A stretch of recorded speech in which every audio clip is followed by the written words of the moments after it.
അപ്പൊ ചേട്ടൻ ബാലുശ്ശേരി മണ്ഡലത്തിലാണല്ലോ മത്സരിച്ചത്. അപ്പൊ ഇനി എറണാകുളം എവിടെയെങ്കിലും മത്സരിക്കാൻ ഒരു അവസരം കിട്ടിയാൽ എനിക്ക് മത്സരിക്കും? എറണാകുളത്തൊക്കെ അവസരം കിട്ടിയതാണ്. എങ്ങനെയോ പോയി ബാലുശ്ശേരിയിൽ ആയിപ്പോയതാണ്. അത് കുഴപ്പമൊന്നും ഉണ്ടായില്ല. 40-45 വർഷമായിട്ട് ഇടതുപക്ഷത്തിന്റെ കൈകളിൽ അമ്മാനമാടുന്ന ഒരു മണ്ഡലമാണ്. അവിടെ ചെന്ന് ജയിക്കുക എന്ന് പറഞ്ഞാൽ തന്നെ ഭയങ്കര ദുഷ്കരമാണ്. ഒന്ന് വെറുതെ ഒന്ന് പേടിപ്പിച്ചിട്ട് വന്നു, അത്രേ ഉള്ളു. അന്ന് പിന്നെ മൊത്തത്തില് തരംഗവും കാര്യങ്ങളും ഒക്കെ ഉണ്ടായിരുന്നു.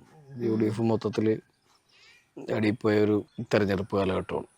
കോൺഗ്രസിനെ പറ്റി ചേട്ടൻ ഒട്ടും പൊരുത്തപ്പെടാൻ പറ്റാത്തൊരു കാര്യം ചോദിച്ചാൽ എന്തായിരിക്കും പറയാ? സമയത്ത് ഗോളിയാകുക എന്ന് പറയില്ലേ, ഗോളിയാ. ആ സമയത്ത് ഗോളിയാണ്. ആ ടൈമിന് തല്ലുപിടിക്കരുത്. ആ ടൈമിന് കളിക്കാർ തമ്മിൽ തല്ലുപിടിച്ചു കഴിഞ്ഞാൽ അത് സംഘടനയെ ബാധിക്കും, ആ കൂട്ടായ്മനെ ബാധിക്കും. ആ ഒരു കാര്യത്തിൽ കോൺഗ്രസ് എപ്പോഴും പ്രശ്നമാണ്. സമയത്ത് ഒരു തല്ലുപിടുത്തം ആരെങ്കിലുമൊക്കെ ആയിട്ട് ഈഗോ വർക്കൗട്ട് ചെയ്ത് കൊണ്ടൊന്ന് അങ്ങനെ ഉണ്ടാവും. കോൺഗ്രസ്സിൽ ഇഷ്ടം പോലെ പ്രതിഭാതരായിട്ടുള്ള നേതാക്കളുടെ സംഘടനയാണ്. ആരെ വേണമെങ്കിലും മുഖ്യമന്ത്രിയാക്കാൻ പറ്റിയ ഒരു പാർട്ടിയാണ്. അത്രയും നല്ല നേതാക്കൾ ഉണ്ട്. സമയത്ത് തല്ലുപിടിക്കരുത്.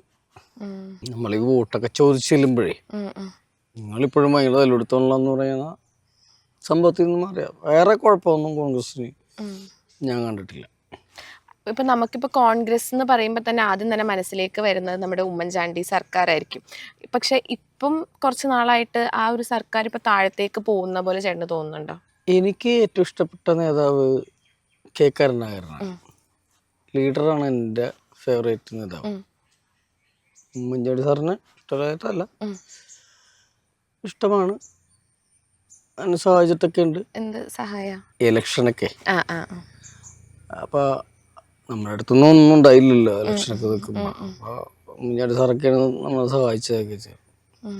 ഇതിന്റെ പ്രശ്നം എന്താണെന്ന് വെച്ചാല് ഉമ്മൻചാണ്ടി സാറും കെ കരുണാകരൻ ഒക്കെ ഇഷ്ടപ്പെട്ട നേതാക്കളാണ്. അവരെയൊക്കെ ആരാധനയോട് കാണുന്ന ഒരാളാണ് ഞാൻ. അവരോടൊക്കെ ഇപ്പോഴും ആ ആരാധന ഉണ്ട്.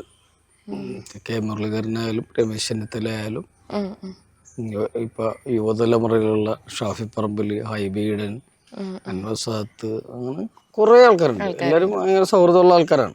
എല്ലാവരും സൗഹൃദമുള്ള ആൾക്കാരാണ്. നമ്മൾ പാർട്ടി പരിപാടികളും ഞാൻ ഇലക്ഷൻ നിന്ന ടൈമിനാണ് പിഷാരടി വരുന്നത്. ഞാൻ തട്ടുതട്ടായിട്ട് കോൺഗ്രസിലൊക്കെ വന്നതാണ്. സ്കൂൾ തുടങ്ങി പിഷാരടി അടുത്ത കാലത്ത് വന്നതാണ്. പക്ഷെ പുള്ളി നല്ലോണം കളം പിടിച്ചു. അവനറിയാം പരിപാടികളൊക്കെ. എല്ലാവർക്കും ഇഷ്ടമാണ് അതിനോട് പ്രത്യേക താല്പര്യമുണ്ട്. ആ ഒരു താല്പര്യം ചേട്ടനോട് ഇല്ലാത്ത പോലെ ചേട്ടന് തോന്നിയിട്ടുണ്ടോ? എന്നോട് താല്പര്യക്കുറവൊന്നുമില്ലായിരിക്കും. ഞാനും വേറെ കുഴപ്പമൊന്നുമില്ല. എന്താണ് കുഴപ്പം? മത്സരിക്കാനും പിടിക്കാനൊക്കെ ഇനിയിപ്പോൾ നിൽക്കില്ലെന്നേ ഉള്ളൂ. പക്ഷെ പല ഇൻ്റർവ്യൂവിലും പറഞ്ഞിട്ടുള്ളതാണ്. എൻ്റെ അച്ഛൻ മരിച്ചപ്പോൾ കോൺഗ്രസിൻ്റെ ഒരു പതാക പതിപ്പിച്ചായിരുന്നു. അമ്മച്ചി മരിച്ചപ്പോഴും ഒരു കോൺഗ്രസിൻ്റെ പതാക പതിപ്പിച്ചായിരുന്നു. ഞാൻ മരിക്കുമ്പോഴും എനിക്കൊരു കോൺഗ്രസിൻ്റെ പതാക ആരെങ്കിലും കൊണ്ടുവന്നിടും. അടിയുറച്ച കോൺഗ്രസ്സുകാരനാണ്. അതിൻ്റെ പേരിൽ എനിക്ക് കുറച്ച് പ്രശ്നങ്ങൾ ഉണ്ടായിട്ടുണ്ട്. നമ്മൾ പറയണ ഈ ഭൂരിപക്ഷത്തിൻ്റെ ഇടയിൽ നമ്മൾ എല്ലാ നേരത്ത് ഒത്തിരി പ്രശ്നം ഉണ്ടാകാറുണ്ട്. അപ്പം നമ്മൾ പറയുന്നത് മുഖവിലക്കെടുക്കാതിരിക്കുക, അങ്ങനെയൊക്കെയാണ് നമ്മൾ പറയുന്ന നിർദ്ദേശങ്ങൾ കേൾക്കാതിരിക്കുക, അങ്ങനെയൊക്കെയുള്ളു. അല്ലാണ്ട് വേറെ പ്രശ്നങ്ങളൊന്നും എനിക്ക് അനുഭവപ്പെട്ടിട്ടില്ല. ഇപ്പം രാഷ്ട്രീയ തുറന്നു പറച്ചിൽ പോലെ തന്നെ പല കാര്യങ്ങളിലും ചേട്ടൻ ഒരുപാട് തുറന്നു പറച്ചിൽ നടത്തിയിട്ടുണ്ട്. മുഖം നോക്കാണ്ട് തന്നെ ചേട്ടൻ എല്ലാ കാര്യങ്ങളും പറഞ്ഞിട്ടുണ്ട്. അപ്പോൾ അങ്ങനെ പറയണോണ്ട് തന്നെ ചേട്ടന് ശത്രുക്കൾ കൂടുതലായിരിക്കും. ഉണ്ടായിരിക്കും. എനിക്ക് സോഷ്യൽ മീഡിയയിൽ ശത്രുക്കൾ കൂടുതലാണ്. ഞാൻ അങ്ങനെ സോഷ്യൽ മീഡിയ ശ്രദ്ധിക്കുന്ന ആളൊന്നുമല്ല. അതിൽ വലിയ പോസ്റ്റ് ഇടുന്ന ആളല്ല. ഒരു ഫോട്ടോ പോലും പോസ്റ്റ് ചെയ്തിട്ട് വർഷങ്ങളായിട്ടുണ്ടാവും. പക്ഷെ എനിക്ക് ഞാൻ എന്തെങ്കിലും ഒരു പോസ്റ്റ് ഇട്ടാൽ ഉടനെ തന്നെ നെഗറ്റീവ് കമന്റ്സ് വരും. അത് നമ്മൾ അറിയാൻ പാടില്ലാത്തതുകൊണ്ടാണ്. നമ്മൾ വ്യക്തമായിട്ട് മനസ്സിലാക്കിയാൽ അവരൊന്നും അത് ചെയ്യില്ല. അങ്ങനെ ചെയ്യാൻ പറ്റില്ല. നമ്മളങ്ങനത്തെ ആളല്ലെന്ന് മനസ്സിലാക്കണം. മനഃപൂർവ്വം ദ്രോഹിക്കല് ഉണ്ടാവും. സോഷ്യൽ മീഡിയ അല്ലാണ്ട് തന്നെ റിയൽ ലൈഫിൽ അങ്ങനെ എന്തെങ്കിലും ശത്രുക്കൾ?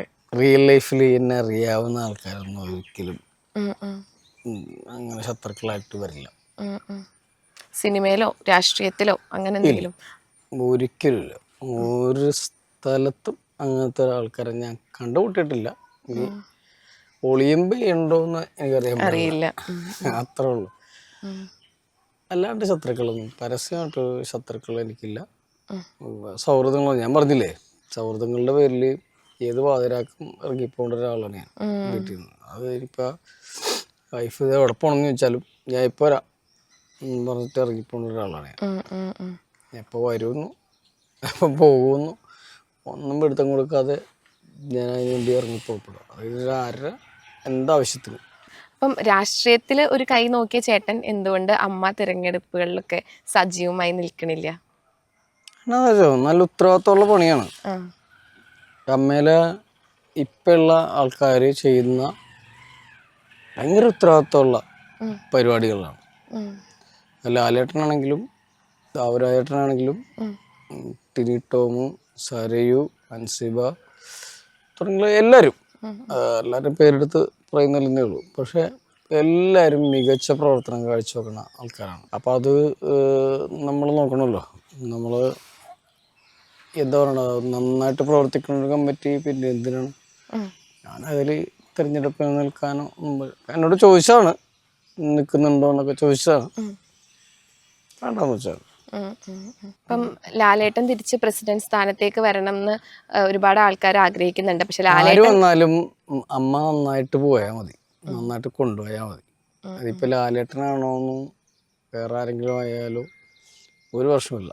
നല്ലൊരാൾ നേതൃസ്ഥാനത്തേക്ക് വന്നിട്ട് അത് മര്യാദ കൊണ്ടു നടന്നാൽ മതി. ഇപ്പം ചെയ്യണ പോലത്തെ കുറേ നല്ല കാര്യങ്ങൾ അത് മാറ്റിവെക്കാതെ കൊണ്ടുപോയാൽ മതി. അപ്പം ഇപ്പൊ ഹേമ കമ്മിറ്റി ഒരുപാട് തുറന്നു പറച്ചിലുകൾ നടത്തിയിട്ടുണ്ടായിരുന്നല്ലോ.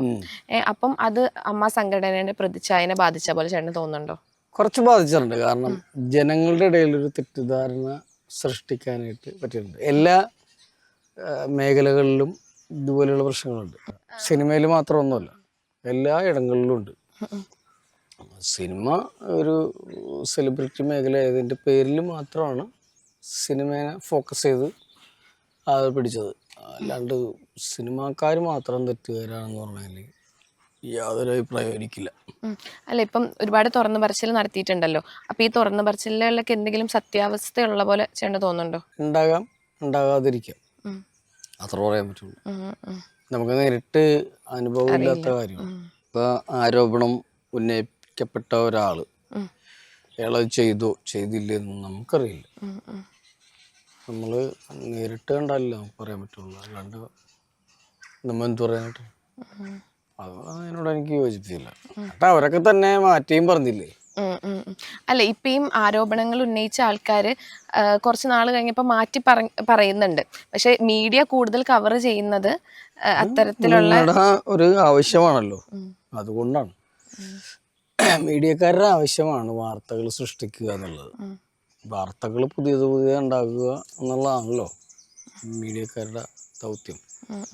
അങ്ങനെ വന്ന പ്രശ്നങ്ങൾ മാത്രമല്ല, അല്ലാണ്ട് നമ്മളെ ബാധിക്കുന്ന പ്രശ്നമേ അല്ല.